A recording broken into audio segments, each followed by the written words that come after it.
8h47, notre invité ce matin, Jean-Claude Mailly. Deuxième partie de cette interview, Jean-Claude Mailly. D'abord, vous nous présentez le guide du salarié élaboré par Force Ouvrière pour 2009 aux éditions du Cherche Midi.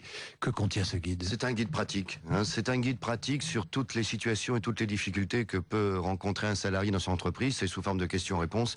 C'est vraiment un guide pratique, quoi. Bien. Jean-Claude Mailly, on va écouter les questions des auditeurs d'RMC avec Emma Strack. Emma, on vous regarde et on vous écoute, Emma. Et on commence avec cette question de Jacques. L'UIMM prévoit de continuer à faire fonctionner sa caisse anti-grève. Qu'est-ce que ça vous inspire ?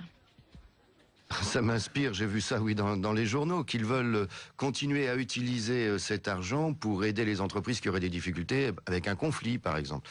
C'est la caisse anti-grève du patronat, comme il existe des caisses de solidarité dans les organes syndicales pour aider les salariés quand il y a une grève, mais ça fait un peu dépassé quand même comme système. Emma.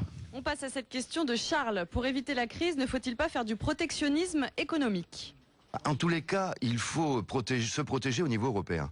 C'est déjà un premier élément. Vous savez, les États-Unis se protègent, on le voit très bien, et encore ces derniers temps, ils savent prendre, quoi qu'on puisse en penser, des plans importants de 700 à 1000 milliards de dollars, qui seront efficaces ou pas, on verra bien. Oui.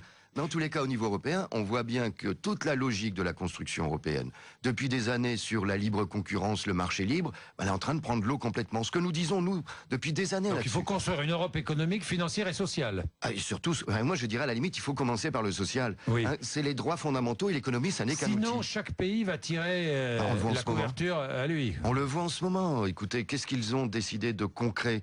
On voit bien que sur le pacte de stabilité, certains disent qu'ils sont plus aptes à y déroger que d'autres, que le Premier ministre luxembourgeois tout de suite dit, luxembourgeois avec une situation particulière sur les bancs, il ne faudrait pas l'oublier, tout de suite dit, ah non, il faut le respecter. Donc il n'y a pas de décision concrète, y compris d'aide massive à l'investissement, à la recherche, au soutien à l'activité. L'Europe est un nain sur le plan social et sur le plan économique. J'ai une autre question que j'ai vue dans les mails ce matin. Vous seriez ce matin à Sandouville, vous seriez face au président de la République, que lui demanderiez-vous, que lui diriez-vous ? Je lui dirais sur quelle garantie, puisque maintenant l'État doit apporter des garanties partout, alors saisissons les opportunités, quelle garantie l'État, qui est déjà actionnaire de Renault, est-il prêt à prendre pour 15%. Oui, tout à fait. Pour que Sandouville, non seulement continue à être là demain, ce que le président de Renault dit, mais que les emplois soient protégés sur Sandouville. Vous demanderiez qu'il s'engage. Ah ben oui, bien sûr. Mais 1000 départs volontaires. Oui. 1000 départs volontaires à Sandouville demande la direction de Renault. Vous diriez attendez, à Nicolas Sarkozy, on oublie ce plan. Oui, parce que moi je suis toujours, vous savez, les départs volontaires. Vous demanderiez à Nicolas Sarkozy pour maintenir l'emploi, parce que les départs, que les départs volontaires, 1000 départs volontaires, moi ça me fait toujours sourire au rire jaune, parce que 1000 départs volontaires, c'est quand même un plan social, qu'on le veuille ou non. Il y en a qui vont être contraints au départ d'une manière ou d'une autre, ça va pas être de gaieté de cœur. Donc c'est surtout quelle activité, comment on maintient le plus d'emplois possible sur Sandouville. Mais il faut revenir sur ce plan. Il faut revenir sur ce plan. En partie là-dessus, bien sûr. Et qu'est-ce que l'État est prêt à mettre pour aider Sandouville, puisque l'État est actionnaire. Mais vous n'allez pas jusqu'à demander à la direction de Renault de supprimer ce plan. Ah bah attendez, les départs volontaires, sur 1000, il y en aura obligatoirement qui ne seront pas volontaires. Donc il faut revoir ces dispositifs, oui, bien sûr. Jean-Claude Mailly, 3 questions politiquement concrètes. Tous les matins, vous inaugurez la formule. Allez-y. Vous allez voir, ces 3 questions, c'est très simple. Première question, à quel âge prendrez-vous votre retraite ? Le plus tôt possible. Dès que j'aurai la totalité de mes annuités, ça doit être autour de 61 ou 61 et demi. 61, 61 et demi. Ouais. Une fois à la retraite, vous travaillerez ? Ah non. Non. Ah non. Pas de cumul emploi-retraite. Ah non. Il n'y a pas que le travail dans la vie. Donc il faut savoir faire autre chose. Quel est le montant d'un salaire décent ? Écoutez, ça c'est difficile à dire, mais je pense qu'aujourd'hui, en dessous de 1500 €, c'est vraiment très difficile de vivre. Et puis, dernière question, qui est une question vraiment politiquement concrète, l'heure de passage du premier RER le matin ? Je sais pas exactement, je dirais, allez, 6 heures. 5h10. Voilà. Alors j'ai une autre question maintenant.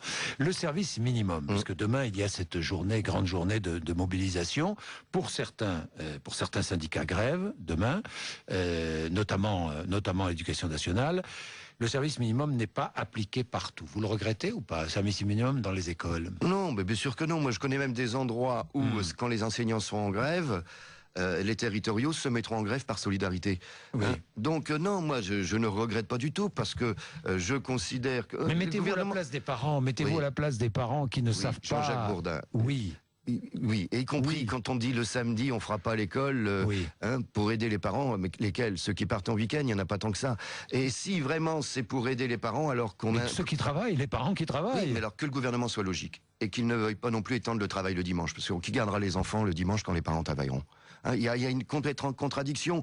C'est en fait le service minimum dans le cas présent, c'est de la com aider les parents. C'est pas ça le problème.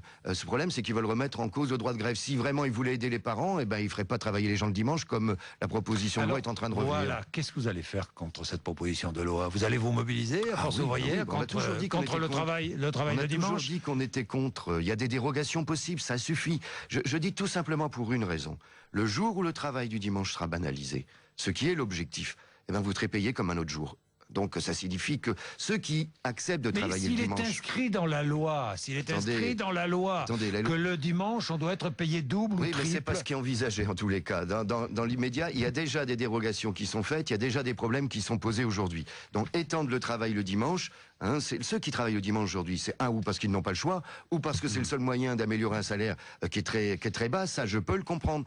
Mais si on l'élargit à tout le monde, et c'est pas que le commerce, c'est tout secteur d'activité, ça signifie que quand ce sera un jour banalisé, il sera un jour payé comme les autres. Et à ce moment-là, les salariés auront tout. Vous dites attention alors. Ah oui. Dites-moi, je me souviens les premiers jours de l'élection, après l'élection de Nicolas Sarkozy, vous aviez été reçu par le président de la République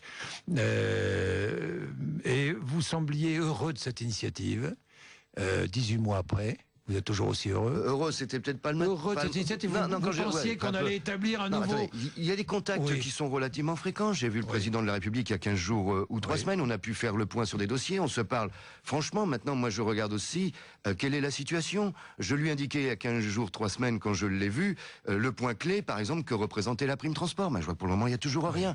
Donc, c'est bien de se voir, c'est bien de discuter. Il y a une aide de transport qui est... Non, pas encore. Pas encore, non, ça va être débattu. Oui, qui va être mais débattu, facultatif, d'ailleurs c'est du pipeau si c'est facultatif. Ah bon. Bah oui, si c'est pas obligatoire, ça ne peut pas marcher. Non, facultatif pour ceux qui viennent travailler en voiture. Oui, elle serait obligatoire pour le transport collectif.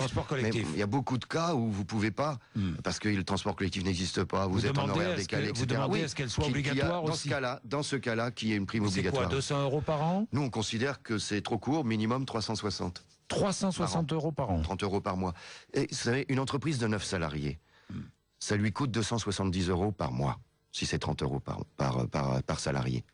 9 salariés, ça lui coûte 270 € par mois. Si une entreprise ne peut pas faire ça, moi je m'inquiète parce que demain, elle sera peut-être pas loin du tribunal du commerce. Merci. Merci à vous. D'être venu nous voir, Jean-Claude Mailly. Il est 8h56 et vous êtes sur BFM TV, sur RMC.